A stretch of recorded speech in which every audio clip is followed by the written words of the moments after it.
This just in, model railroading rocks. And we're going to be casting, painting, and weathering rocks, as well as installing them and adding color and texture to our scenery base on Ron's Trains and Things right now.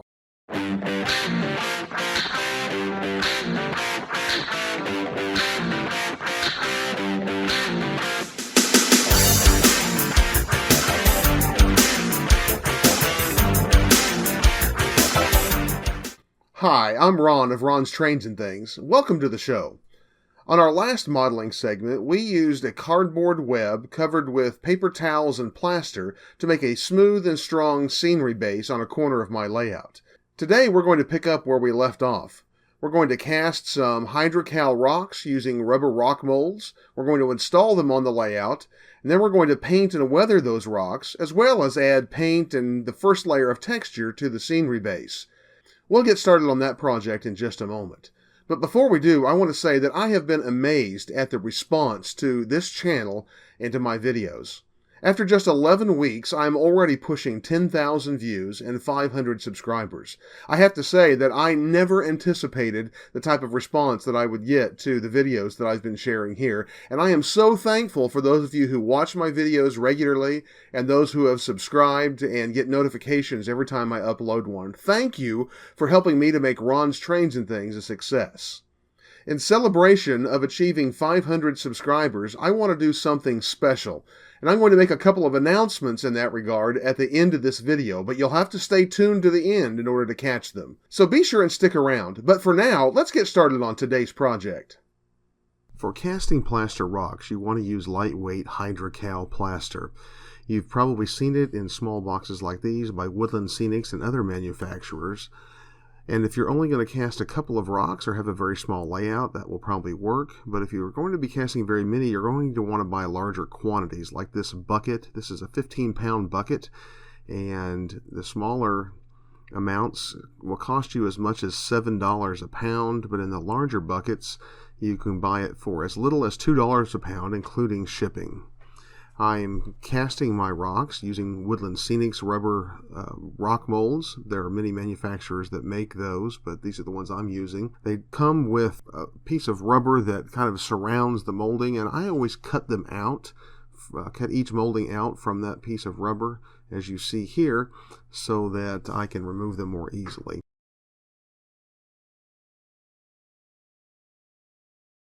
I begin by putting it in a box of, in this case, gravel, or you can also use sand to help keep it level.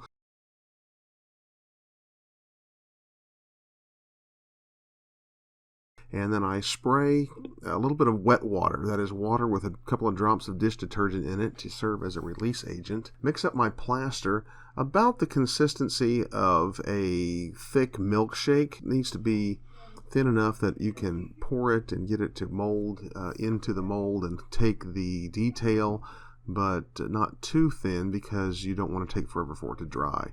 I jiggle these molds a little bit and bounce my putty knife in them a little bit to get the plaster down into the details and then let them dry. I try to cast my rocks directly onto the layout as much as I can, especially when I'm working on a plaster base. You saw me mist just a little bit of water on that plaster base just to moisten it a little bit so that it doesn't suck the moisture out of the hydrocal too quickly. If it takes the water out too quickly, it will not adhere. Now, sometimes when I cast these rocks in place, they don't adhere, and that's okay. I can glue them in place, and they will have taken the shape of exactly where I want to glue them in place if they don't, but often I can get them to adhere. I put this rock in place after it had been set about 5 minutes. I held it in place for 3 minutes, and then let it set up for 20 minutes before removing the mold. You can tell it's the right time to remove the mold because when you feel it, it will feel warm. There's heat that's generated as hydrocal cures.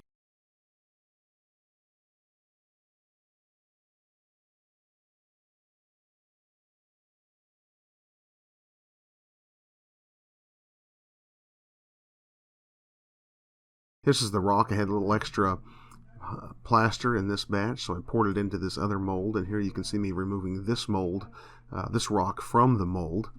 Very carefully, I basically just turn the mold wrong side out off of the rock. It is not cured enough at this point to be incredibly hard, but it is solid enough. If you're careful, you can get it out easily without damaging it and without damaging your mold.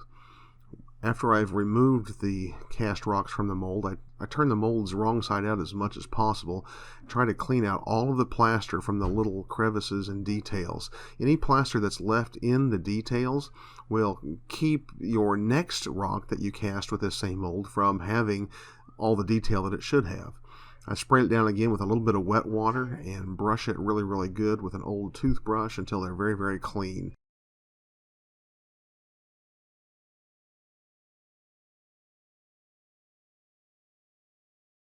You can see this rock that I cast separately. You could sand the back of it a little bit and find a nice place on the layout and glue it in place. I often just used latex caulk to glue them in place, and then you can blend it in with a little more hydrocal around the edges and blend rocks together with one another with a little hydrocal, and then pick at a little bit with a putty knife or some other tools and get a nice rock texture with it. After the rock is cured for 24 hours, I begin the process of painting it. The first layer of paint that I use in this case is a light gray. Now, there are a lot of paint combinations you can use to paint and weather rocks. They come in so many different colors and color combinations. You want to look at some nice reference photos to get a sense of the colors that you want to use and how you want to paint them. But here in North Texas, these rocks tend to have kind of a gray background but have a lot of red tint to them. So I'm beginning with this light gray color, and it's going to change a lot as we go through the next process. While that base layer of paint is drying on my rock, I can begin painting the surrounding scenery base. Now, as I told you, this area of North Texas tends to have a very red kind of color to the soil. For soil, I always begin with a tan color, and then I color it from tan to match whatever color I want for that particular area of the country that I am modeling. Tan is a color that is the most common color that you will see dirt having. If you look satellite photos or looking down on the earth, if you look from an airplane, often dirt areas look tan. This area is kind of red, so I'm taking this tan and I'm adding a little bit of red acrylic craft paint to it just to kind of make it a little bit pinker. And as you look at it here, it looks almost coral or pink in nature, which you might think that doesn't look like a very normal or prototypical earth color, but as we add more color and texture on top of it, I think it's going to come out to looking very much like this area of the country does. Just carefully painting along the track and the fascia and trying to get all of the white covered with this base color of for earth. For the next layer on my cast rock, I'm going to use India ink. You can pick this up at artist stores or big box craft stores like Hobby Lobby or Michael's, and they usually come with an eyedropper, and I put one eyedropper of India ink in a pint of isopropyl alcohol, and I'm going to use this as a wash to kind of bring out the textures. I want to get this dark black color into all of the nooks and crannies in this rock and kind of give it some relief. You want to definitely use a good drop cloth here. Anything that you get this India ink on, it is going to stain and it is not going to come out. Don't ask me how I know that. As I mentioned in the previous video, my fascia, I always end up getting some stuff on whenever I'm working in an area like this. That's okay. I'm just going to come back and touch up the paint on the fascia later. Get the India ink in, make sure it gets in all the crevices, and it's going to darken up the color of your rock. Next, I come back and mask the track to keep the next layer off, and I'm going to put down my base layer of texture. I'm going to use white glue, and I'm going to dilute it just a little bit, about 9 parts glue to 1 part water. That's going to allow the glue to go on a little more smoothly and not be too thick, but it's going to also allow it not to run. Working in small areas, I brush the glue on, and then I'm going to use this Woodland Scenics Fine Turf Blend for my base layer. I am using our baby food jar here with holes punched in it. Those are hard to find these days. You can also use spice bottles, Parmesan cheese containers, just anything that you can use to kind of sprinkle and control your texture. Sprinkle it on, work in small areas, get the glue on an area, sprinkle the texture on before the glue sets up, and then keep moving along.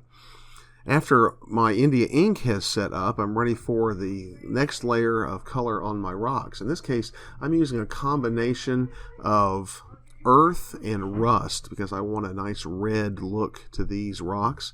And I am using what I call a semi-dry brushing technique. I'm not taking as much paint off of my brush as I would when I'm truly dry brushing, but I'm not trying to completely paint these rocks either. I want to allow the nooks and crannies to remain gray, or I want that black India ink to continue to show through. And so I get some red on the outside areas. After that's completely dry, here I'm coming back and I'm using a true dry brushing technique with a white color just to hit the highlights, to kind of get the look of sun shining off of the edges of the rock. And that really makes the other colors in the rock pop. And here you see this finished rock after I've painted and weathered it from several different angles. You see I got a nice red color to it, and it's got some highlight, it's got some relief. You can see the texture of it, and I think it comes out looking very nice for the area that I am modeling here in North Texas. I'll be continuing to work on this project by adding more color, texture, trees, static grass, and other scenic elements to this portion of my layout, and I'll share that work with you in videos over the next coming weeks. So be sure and subscribe down below and click that little bell next to the subscribe icon, and you'll get notified every time I post a new video of Ron's Trains and Things, and you won't miss a single episode. I post model building segments every Tuesday, and on Feature Fridays, I share with you tools and resources that will help you as you build your model railroad. So be sure and check out all of those episodes of Ron's Trains and Things. If you enjoyed this video, please give it a thumbs up down below. Let me know that you liked it. And be sure and leave a comment or a question down at the bottom of the page. I love to hear from you, and I always respond to your comments. Also, you can share this episode of Ron's Trains and Things on your social media or on model railroad forums that you participate in. Then others can find this and other episodes of Ron's Trains and Things and learn from our experience together as well. Finally, check out that expanded description right down below this video. There you'll find more information about my train layout, the Texas, Colorado, and Western, as well as a link to the Facebook page that I have dedicated to it. On that page, you can see how I've built my layout so far from the ground up. Also in that description, you'll see my Amazon pick of the week. And down at the bottom of that description, you'll see how you can support Ron's Trains and Things through my Patreon and PayPal Me accounts. And now for that special announcement. As I approach 500 subscribers, I want to do something a little bit fun to share with you. You don't see it here, well, maybe you do, but I make a lot of mistakes whenever I'm making these videos. And I am putting together an outtake video in which I collect some of the craziest, silliest, and dumbest mistakes that I have made on camera, just so you can have an opportunity to laugh along with me. Or laugh at me, whatever the case may be. Anyway, when I reach 500 subscribers, I'm going to be posting that video, so you watch for that. I hope that you enjoy it, and maybe we can have a laugh together. Thanks for watching this episode of Ron's Trains and Things. Be sure and tune in for Feature Friday this week, as I'm going to be doing a book review of the most important book on model railroading that I have ever read. That's a lot of hype for a book, but I think this book is well worth it, so be sure and tune in and check it out, and I look forward to seeing you then.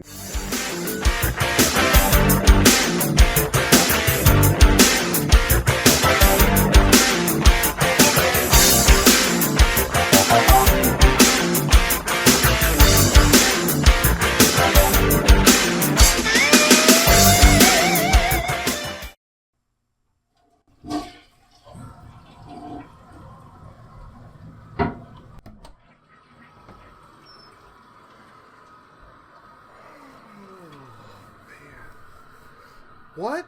You're still here? Boy, when I said stick around to the end of the video, you took me seriously, didn't you? Well, listen, while you're here, I forgot to make that second announcement about my upcoming celebration of 500 subscribers, so here it is. This is especially for those of you who are trying to build your model railroad YouTube channels. If you will go to the comment section at the bottom of this page and leave the reply, "I saw it." The first 5 people who leave that comment in the comment section of this video will be included in a special upcoming edition of Ron's Trains and Things that I'm going to dedicate just to giving shout-outs to those 5 channels. That's all there is to it. Just go reply, "I saw it," and if you're one of the first 5, you'll be included. Well, listen, it is literally midnight, and I am very tired. So help yourself to whatever's in the fridge. I guarantee it's not very much. I'm going to bed. Good night.